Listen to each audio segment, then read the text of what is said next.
واچوو یو 2 ورځې 3 ورځې ته موږ نور ورکوو د نور نه بعد بس بیا دا موږ بېرته راټولوو بیا یې چڼ ورته هلته خپل چڼ لرو بیا یې چڼ کوو دغه ټیم کې اچوو یو ټیم په اندازه باندې بس بیا دې کې رنګ او خواږه ګډوو بیا هغه ماشین ته ورچوو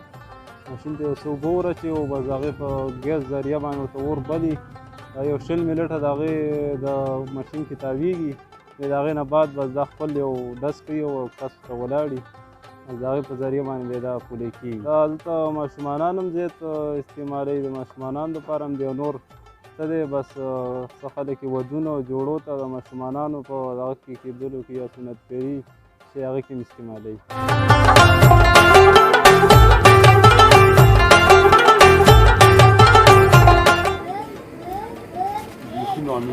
ډېره خوندورې دي په ګیرې ساپس واه څه خوند کوي یار سړی به دا پولې دي چې سړی په ماشومتوب کې پورې پولیتوب کې په سړي سره خاطرې پاتې کېږي ډېرې او ټول کار د پهلوان په لاس کې دی والا پهلوان د رنګونو نه پته لګي دا ټوله ذایقه په تا کې ده خوږې دي که نه ته پهلوان له څور کې چې وي ستا وزن څونه دی وایي څو کیلو وزن لري او وایي ګوره دا د پولو برکت دی ښه